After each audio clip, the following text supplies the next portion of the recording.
giờ ngày nào con ca mồm bôi xóm hot nè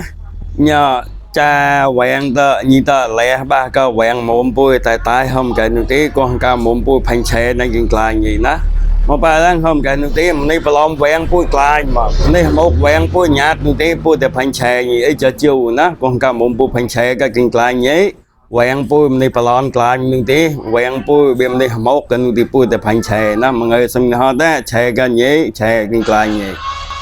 နေမင်းအောင်မင်းရဲ့ဆရာချမ်းတရားအောင်ကပြောလို့တာ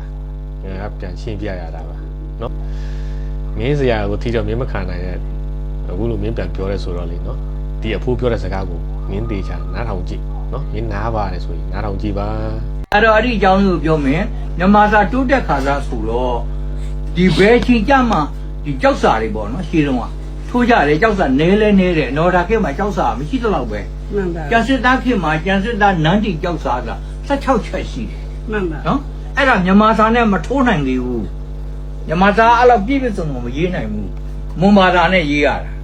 ကျန်စစ်သားနန်းတီကြောက်စာမွန်ဘာသာနဲ့ရေးထားတာဒါကြောင့်အဲ့ဒီမြန်မာစာမတိုးတက်ခင်တည်းကမွန်ဘာသာကကောင်းကောင်းမအောင်ပြည့်တဲ့လုပ်လို့ရပြီစာရေးစာကုန်းလုပ်လို့ရပြီနော်လုပ်ကြအဲ့ဒါမွန်စာနဲ့ရေးတာနောက်ကြမှာတော့ကျစစ်သားပြီးတဲ့နောက်အစစ်စစ်မင်းနေကြောင်းတော့နရပတိစီသူမင်းလက်ထက်ကြမှာ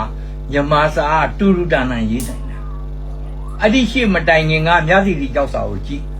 နော်ပါဠိလည်းသုံးရတယ်မွန်မြန်မာပြူ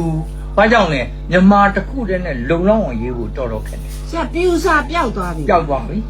ပျောက်တဲ့ဆိုတော့ပေါ်ပါတယ်မတုံးတော့တာခဏကျွန်တော်မိတ်ဆွေဆရာကြီးဦးစိတ်မင်းတို့ဆိုပြူစာကိုကောင်းကောင်းရေးနိုင်တယ်နော်ပြူတယောက်နီးပါးပေါ့လေဟိုတယောက်လားဟိုပြူခက်လောက်တော့ရေးနိုင်ပြီနေဆရာရခိုင်ရောရခိုင်လည်းရှိတယ်မပျောက်ပါဘူးရခိုင်လည်းရှိတာပဲရခိုင်စာလည်းရှိတယ်အကုန်ရှိတာပဲမွန်လည်းရှိတာပဲရှိတယ်ပြူလည်းရှိတယ်အားလုံးပြူလည်းရှိတာပဲရှားလည်းရှိတယ်အားလုံးရှိတယ်ကျွန်တော်အဲ့ဒါတွေကတတ်တတ်ရေးထားတယ်မင်းကြားတယ်နော်ညာကမင်းပြောတာဘယ်ပြေးသွားတာလဲမင်းလာတဲ့အချိန်လေးပြန်ကြည့်ကြည့်နော်လူတွေတိတ်ဆိတ်ပြအဲ့ဒီအချိန်မှာမင်းခိုးချောင်ခိုးဝက်နဲ့လာခဲ့တာလေနော်ခိုးချောင်ခိုးဝက်နဲ့လာခဲ့ဆိုဘာလဲဆိုမင်းကိုမင်းသိပါဘူးလေနော်ဒါပေမဲ့မင်းတို့ပညာတတ်တယ်ပါနော်ဟုတ်မင်းငါ့ကိုမမေးခင်ပထမဦးဆုံးမင်းရဲ့မိဘကိုပြန်မေးကြည့်ပါမင်းကို6လလွယ်10လဖွာခဲ့ပြီးတော့နော်လူတို့ကိုဖြစ်လာဖို့အတွက်ပြုစုပြိုးထောင်ခဲ့ပြီးတော့အခုလိုနော်လူမျိုးတခြားလူမျိုးကိုတိုက်ခိုက်ရုံမကစားပြီးပါဖျက်ဆီးနေတဲ့မင်းကိုနော်တားရတနာတယောက်ဖြစ်ရလားဝိုးရကြိုနှက်ရလားမင်းကမိဘရဲ့ကုံတိတ်ခါကိုမြင့်တင်နေတာလားနော်နှိမ့်ချနေတာလားဆိုတာကိုပြန်မေးကြည့်နံပါတ်2မင်းကိုစာတတ်အောင်တင်ပေးခဲ့တဲ့ဆရာရှာမတွေကိုပြန်မေးကြည့်ပါဆရာရှာမတွေက9တန်းအောင်10တန်းအောင်ရုံနဲ့ဆရာဖြစ်ခဲ့တာမဟုတ်ဘူးအချိန်ကုန်ကပင်ပန်းခံပြီးတော့ကြိုးစားရုန်းကန်ခဲ့ရလို့ပွဲတစ်ခုရတာပွဲရပြီးတော့ရှာမဖြစ်ရတာလေနော်ပွဲရပြီးတဲ့ရှာမတယောက်ကတမိုင်းအလိန်ဒီကိုတင်နေရတာလားဆိုတာမင်းမေးကြည့်အခုမင်းပြောလိုက်တဲ့စကားမင်းရဲ့ရှာမတွေရဲ့ဂုံတိတ်ခါကိုမင်းကမြင့်တင်နေတာလားနှိမ့်ချနေတာလားဆိုတာကန်တူးကြည့်ပါနံပါတ်3တင်ယုံနှုံးနှန်းထုတ်ဝေတဲ့ပုဂ္ဂိုလ်တွေက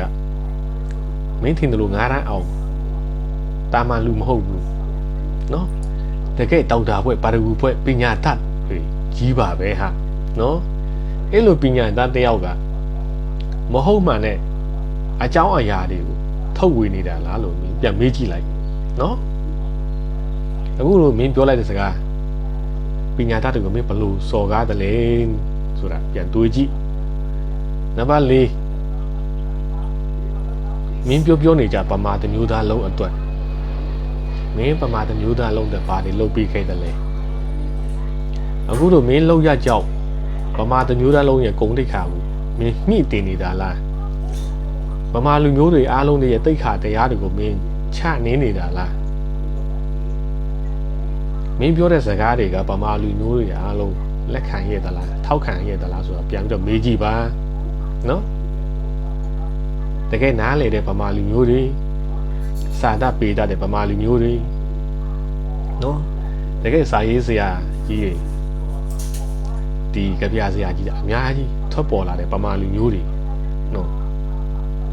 ရိုးရိုးသားသားကြိုးကြိုးစားစားနဲ့အေးအေးချမ်းချမ်းနေတဲ့ပမာလူမျိုးတွေအများကြီးရှိတယ်မင်းတို့မစော်ကားပါနဲ့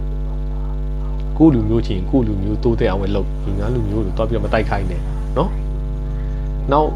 မင်းကမြန်မာသမိုင်းရောမကောက်ဘူးတရုတ်စာပေတရုတ်သမိုင်းတွေပါမင်းလေးလာခဲ့ဘူးလေဆိုတော့မင်းတာမန်လူတယောက်တော့မဟုတ်တော့ပါဘူးလေနော်တကယ်ဆရာစာတတ်ပေတတ်တရုတ်စာကတော့မင်းတတ်ခဲ့တာဆိုတော့လေ